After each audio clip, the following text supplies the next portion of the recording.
was in elementary school, and I would bring home straight A's on my report card, every card marking of every year. And I'd run to my mom and I'd say, Mom, what am I gonna get special for getting straight A's on my report card again? And my mom would look at me, every report card of every year, and she'd say, nothing. But Mom, I just got straight A's on my report card again. And my mom, I promise you, would look at me every card marking of every year, and she would say absolutely nothing. And it was because my mom discovered that getting straight A's in that particular school was not a problem for me.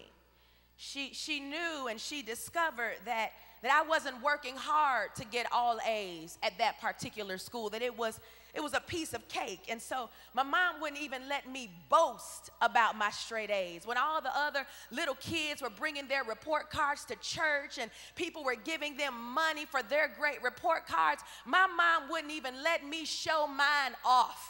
And so I couldn't understand, but Mom, I just got straight A's on my report card again. But my mother realized that those straight A's weren't my best. It was just that I happened to be at a school that did not know how to get the best out of me. And so their excellent was really my average. And so while I was getting straight A's every card marking of every year, it wasn't because I was so amazing and so outstanding. It was because the school I was in did not know how to pull the best out of me. And so my mom made me switch schools. And in the 4th grade, I got the revelation of a lifetime. My mom transferred me to the Alonzo Bates Academy School for the Gifted and Talented. And my 4th grade teacher was Mrs. Judy McSorley. And Judy McSorley gave me the first F I had ever gotten in my life. Now, I love Miss McSorley, but I didn't like her very much. Here I am. I had been accustomed to straight A's up until the 4th grade. And all of a sudden, I changed schools, and now I get my very first F. But I was doing the same thing that I was doing in my last school. I was exerting the same amount of energy. But while I was getting an A at the last school, I got an F at the new school. Why? Because the standard was different. Mrs. McSorley explained to me that I was getting an F, not because I performed less than my peers, but because I performed less than my best. So Miss McSorley, she explained to me how my grade was not based on how I performed in the rest of the class, but it was based on my own capacity. And because I had the capacity to do more and did not do more, instead of getting the A's I was accustomed to, I got the F I deserved. It was problematic for me.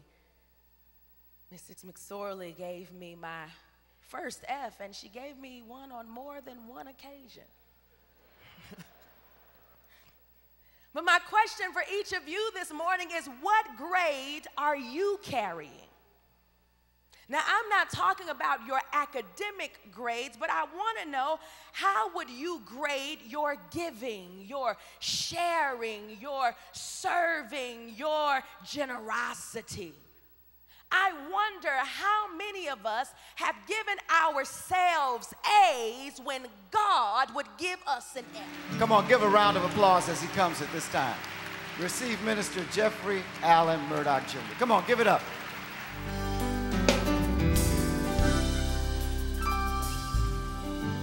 Who is moving on the waters? who is holding up the moon, and who is peeling back the darkness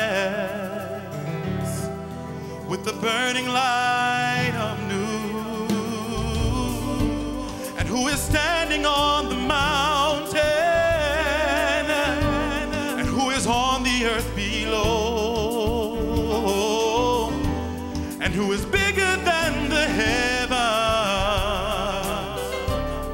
and the lover of my soul, Creator God, He is Yahweh. the great I am. He is Yahweh. The Lord of all, He is Yahweh. Yeah, He's the King of all, Yahweh. Yahweh, Yahweh, yeah. You are my shield. You are my God. You are my tower in my weakest hour. You are my peace. Oh, you are my God. Yeah, you're the King of Yahweh. You are my song. Oh,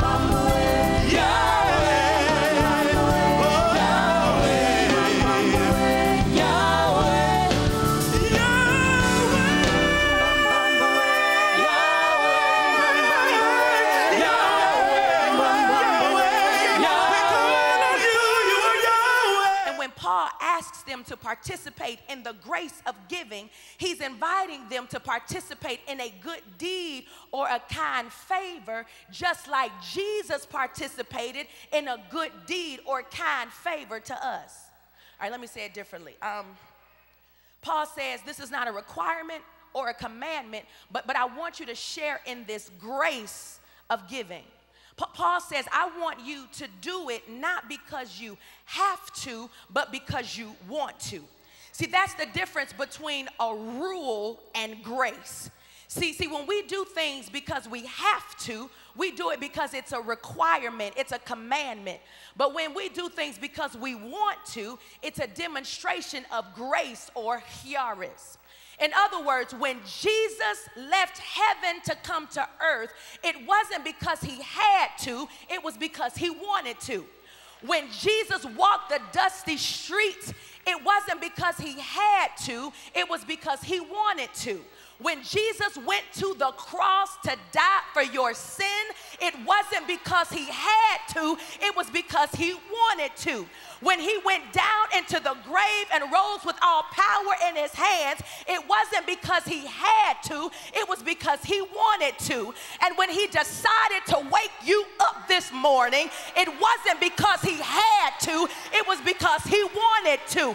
It was because of God's grace, his charis.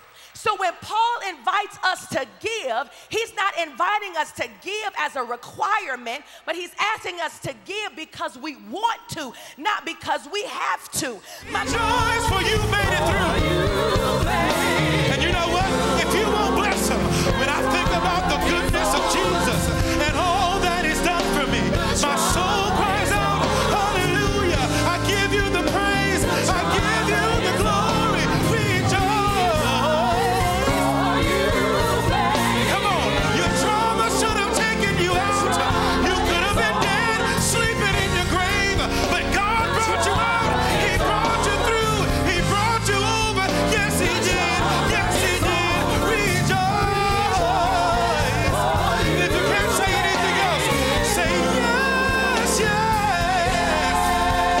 God, we give you glory. We surrender to your praise. Yes. We say yes, Lord. Yes, Lord. Yes, Lord. Give you praise. Give you glory. Give you honor. Say yes, yes. Oh, yes. Say yes. Oh, take your He didn't die and rise from the dead so that we can get an emotional catharsis every Sunday morning. He didn't die and rise up from the dead so that you can brag about how you're a member at Mississippi Boulevard Christian Church. That's not why he died. He died for people like that store clerk down in Joplin, Mississippi, Joplin, Missouri, when the tornado was coming through the town. There were 15 people who were locked inside of this beer cooler. And there were 15 people who were hunkered down because they were fearful for their lives. But there were 3 young men who were stuck outside, and they were looking for a place to be safe. And these 3 young men in Joplin, they saw this convenience store on the side of the road, and they ran to the convenience store and knocked on the door, but nobody came to answer. These 3 young men saw the tornado coming, and they knocked on the door, but nobody came to let them in. They saw the tornado getting closer and closer, and these 3 boys knew that their life was over, but they kept knocking on the door. There are 15 people who have found safety and shelter inside the convenience store. But 3 young boys are outside knocking on the door for their lives. But out of nowhere comes this store clerk. And the store clerk decides that while his life is important, it's better to save 3. Paul says, do you realize how passionately generous Jesus has been to you? Have you actually taken a moment to consider just how passionately generous Jesus has been to you? First of all, he woke you up this morning. That's enough right there. But then he put food on your table that you didn't have to beg for.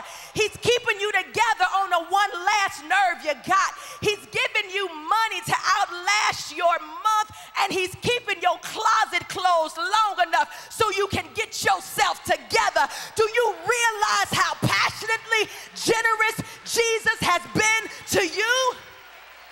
Do you realize that your insurance approved you for a procedure they should have denied? Do you realize Jesus has pushed your resume to the top of the pile so you could get the interview? And let me not forget that he died for the sin you won't stop committing. Do you realize how passionately generous Jesus is to you?